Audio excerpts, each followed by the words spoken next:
Armin, ang suma total na naipagawa natin mga classroom at na-hire na guro ay higit pa sa pinagsama-samang nagawa mula sa nakalipas na 20 taon. 20 taon bago tayo manungkulan.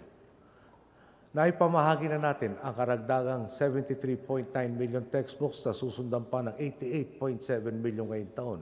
Ngayong 2015 din ay hatid na sa mga paaralan ang 1.6 million na upuan na daragdagan pa ulit ng 1.6 million bago matapos ang taon. Sa budget na isusumiti natin para sa 2016, nakalagay na ang pondo para sa dagdag pang 103.2 million textbooks at 4.4 million na upuan. Malinaw po, di na tayo mag-iiwan ng sakit ng ulo sa susunod sa atin.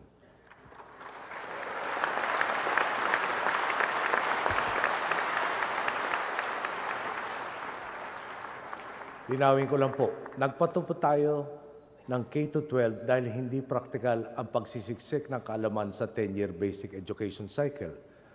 Tatandaan po nyo tayo nag-umpisa, tatatlo na lang tayong bansa ang may 10-year basic education cycle sa buong mundo.